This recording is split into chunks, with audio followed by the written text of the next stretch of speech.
Assalamualaikum warahmatullahi wabarakatuh.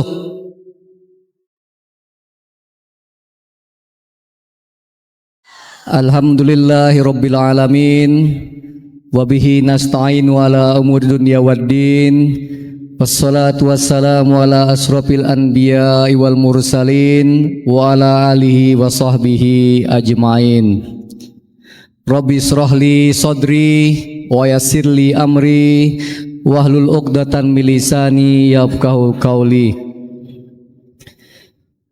Yang sama-sama kita hormati, kita muliakan Rais Am Dewan Muhtasyar Pengurus Besar Nahdlatul Wathon Ummuna Haja Siti Royhanun Zainuddin Abdul Majid. Yang sama-sama kita hormati, kita banggakan Ketua Umum PB Nahdlatul Wathon Tuan Guru Haji Lalu Gede Muhammad Zainuddin Hassani, Ibu Wakil Gubernur yang saya hormati, para Tuan Guru, Masyayikh, para ulama, asatiz dan asatizah yang saya hormati, serta santriwan dan santriwati yang saya cintai.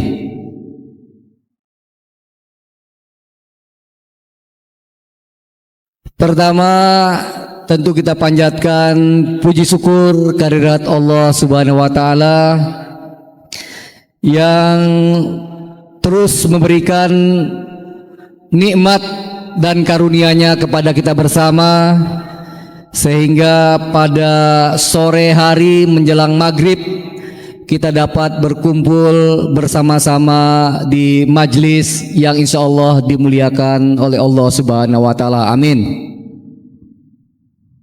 Salawat dan salam kepada junjungan kita Nabi besar Muhammad sallallahu alaihi wasallam, allazi qad akhrajan nasa minaz zulumati ilan nur.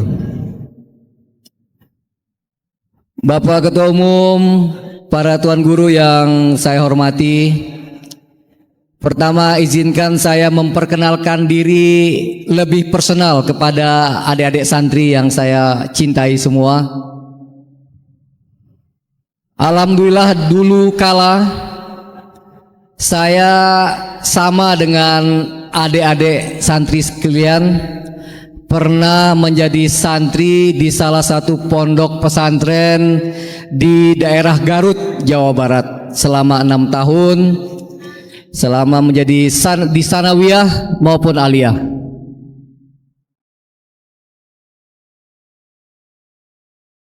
Mungkin adik-adik sekalian, ini sekaligus motivasi bahwa santri apabila bekerja keras, belajar dengan giat, dengan rajin, tetap dalam bimbingan para tuan guru, para asatiz dan asatizah, insya Allah satu saat nanti ada salah seorang dari santri kita yang akan menjadi menteri, bahkan insya Allah santri Nahdlatul Wathon satu saat akan ada yang menjadi presiden Republik Indonesia. Amin.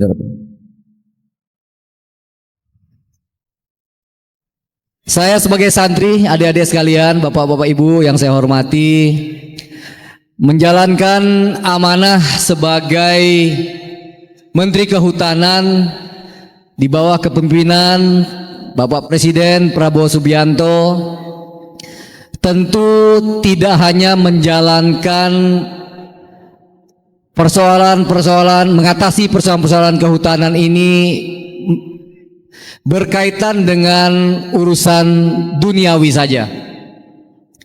Tentu saja Pak Prabowo Subianto memerintahkan ke saya untuk memperbaiki forest governance, tata kelola kehutanan kita, termasuk diantaranya barusan saja saya menyerahkan sertifikat atau SK perhutanan sosial sekitar 560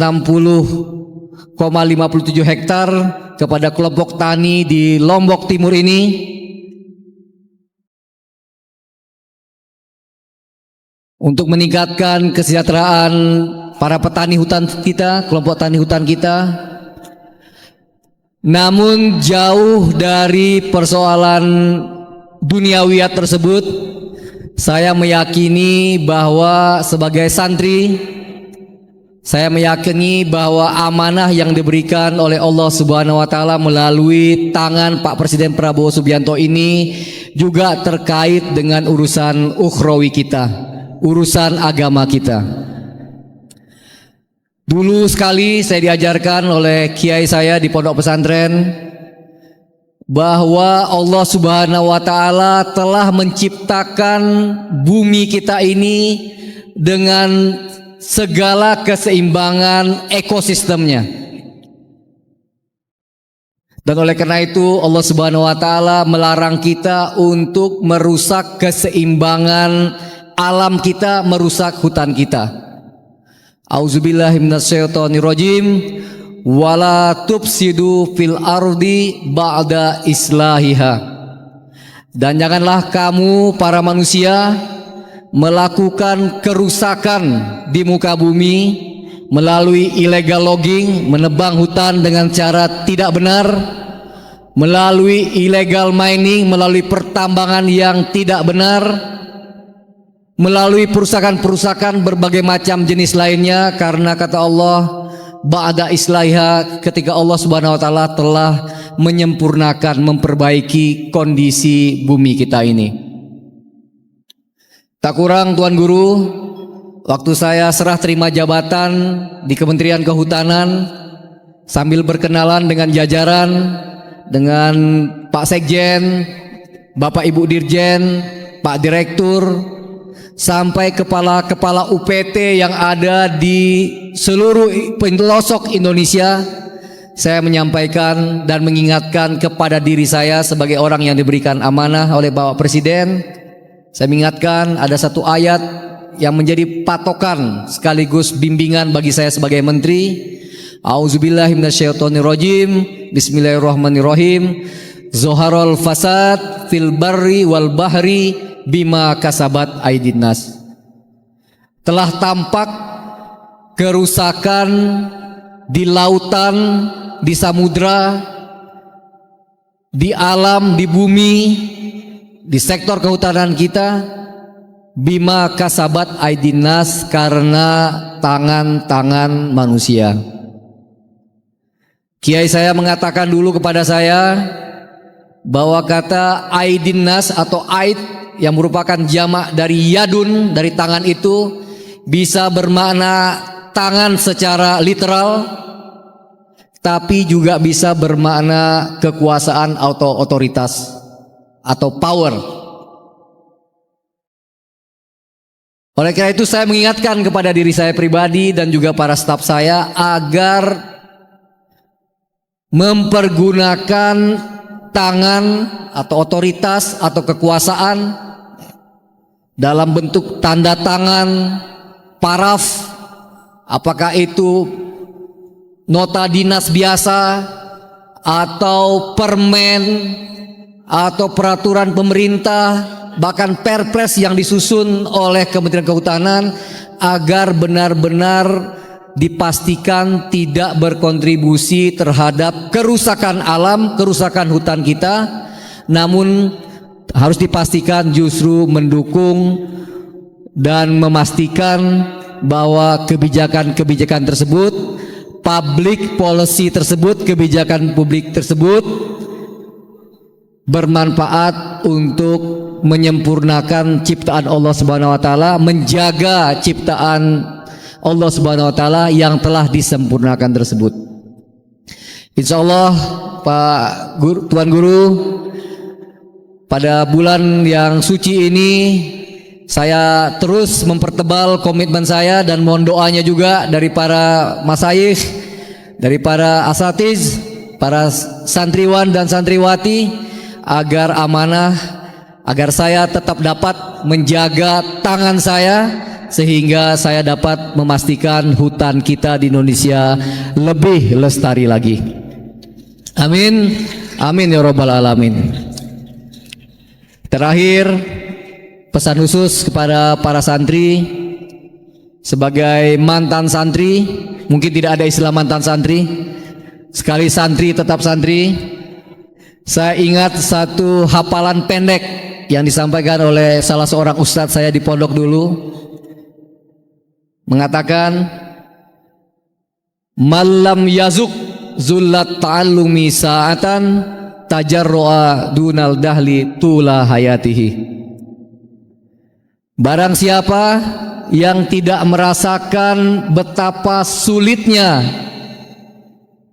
menimba ilmu, saya tahu adik-adik pagi-pagi subuh sudah bangun belajar dengan segala macam tugas hafalan, kemudian baru akan istirahat, sudah hampir tengah malam, dengan berbagai dinamikanya dengan teman seiring, teman sekelas, teman seasrama. Ini adalah bagian dari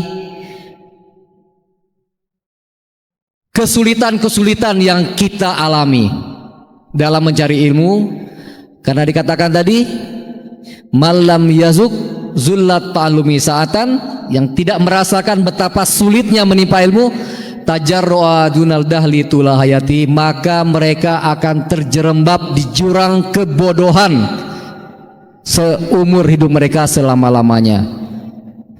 Alhamdulillah, motivasi ini adik-adik dinda sekalian membuat saya dari hidup dari keluarga sederhana. Guru saya, ayah saya adalah seorang guru honorer di Pekanbaru Riau sana. Saya hidup dalam kesederhanaan, namun karena tekad yang disampaikan oleh Ustadz sekaligus ayah saya dapat meraih 2 beasiswa ketika saya S1. Alhamdulillah. Karena kerinduan untuk mencari ilmu, alhamdulillah akhirnya saya mendapatkan beasiswa Chevening Award untuk sekolah S2 di Inggris. Dan karena motivasi yang disampaikan oleh para asatidz tersebut, akhirnya saya juga mendapatkan beasiswa S3 ke Australia untuk gelar doktor saya. Saya hanya berbagi pengalaman singkat ini kepada adik-adik sekalian.